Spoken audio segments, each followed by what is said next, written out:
And I'm back, and I'm working on the trailer again today. Now, I got a video. I'm going to put it right here. I'm going to put a link right up here. You can see right there. So I made a couple of videos already. I put them up in the right-hand corner right here for you to look at. Because this little trailer, the front wall was leaking. That was a couple of years ago. And what I did was, last year, I took out the front, and I'll show you that in the video here. Took all of the front out and I rebuilt it. And then I put all the metal back on it. That's all in that other video. And so I've got the outside buttoned up pretty good out here now. There's a little bit more to do on the trim. But what happened, of course, was the inside needs to be finished. Okay, so this is, quick comment on how these things are made. Normally, how the inside of these walls are made on these RVs, they're all made out of little sticks like this, and actually even worse, sometimes the ones that were in here were like finger jointed, pieces end to end, all these little scraps of wood. That's how they make the frame out of these things. That's why they're so flimsy. They make them so they're light, right? They make them light, but they also make them pretty cheap. So what I did here, because you have to attach stuff on the outside and on the inside here, I had these wide boards. This is actually yellow cedar. I mean, it's beautiful wood. And the thing about yellow cedar is you can screw into it and it doesn't split. So I thought it would be a really good choice for here. I happen to have some. And so I put a wide piece there, a wide piece here. They're tapered on the seam here.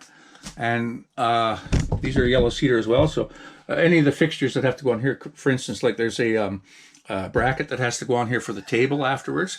And, if you screw into some of that finger jointed stuff like that, it just splits. It's pine or something, right? So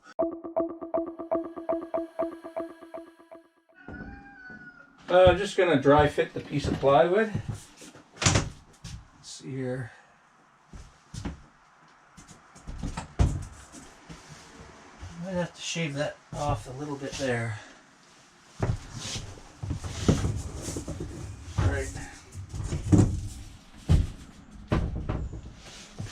It's always good to dry fit stuff first. Okay, so I just got some scraps of rock wool insulation. And what I got to do, because it's got to be held in there somehow, so I'm just putting a little adhesive in behind here. We can't have the insulation slip. See? And that'll help hold it in there. And it's not a perfect insulation job, but let's hope we don't end up out in -50 with this thing.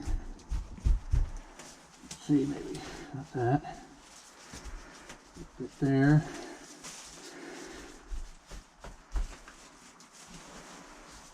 That.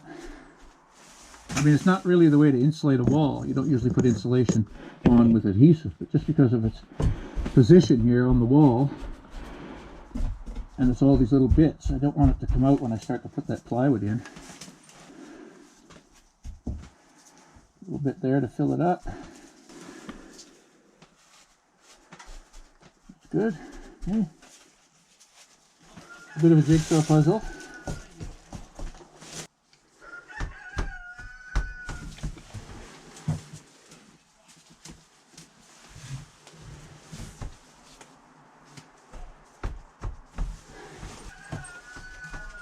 Okay, so I got that insulation in there, and I'm kind of on the fence of whether or not I'm going to put adhesive on those pieces and then try and slide the plywood down.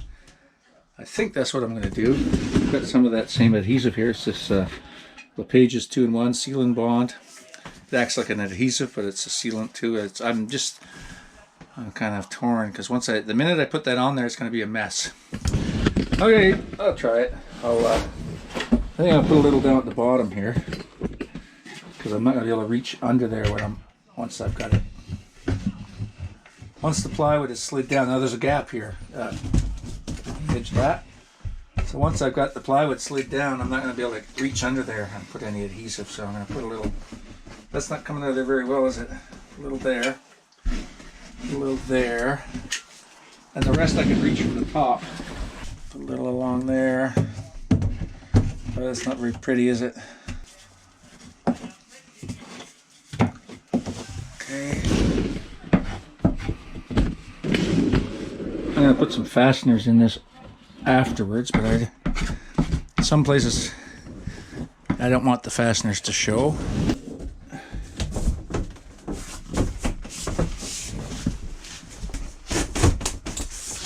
There it goes. It's gonna go down straighter than that. Okay. Back over here. It's do or die. The minute that stuff's in there, that blue. Right over here. That's coming. Almost a plant.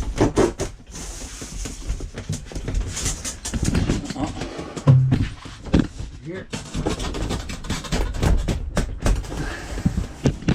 Not quite. Almost got it.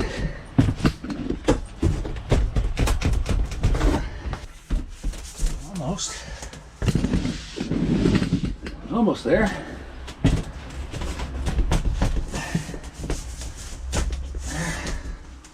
Yeah, that's gonna be fine. And I'm just gonna squeeze a little bit of the adhesive behind it, and I'll tuck it down.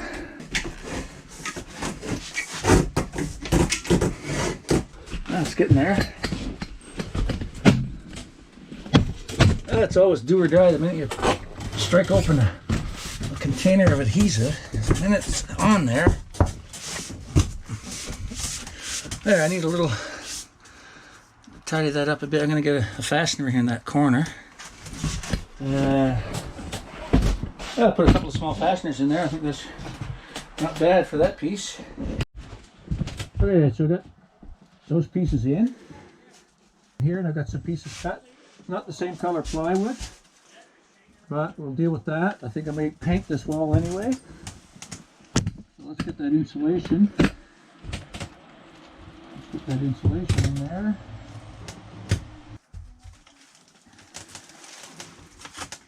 There. There.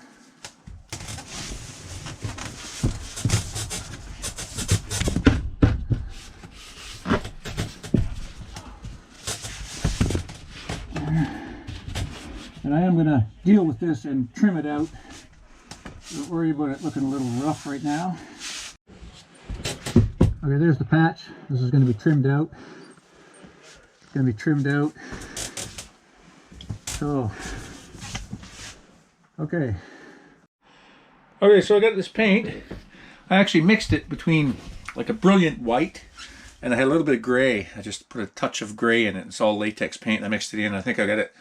You know, I didn't want it too dark in here. I mean, the paneling could be beautiful, you know, varnished or something, but, you know, inside a small space, the lighter the better.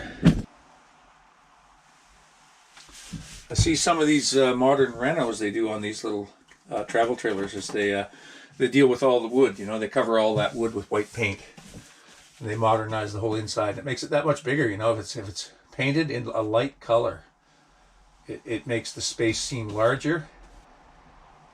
That's a known, you know, small spaces, brighten them up, and it reflects more light and it seems bigger.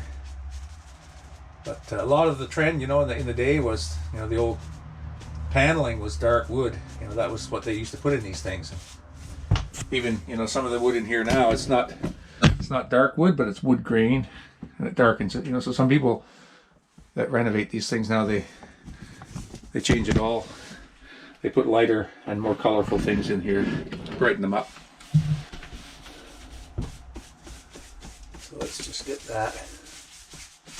I actually have a small roller here I'm going to use in a minute. But, get it cut in first.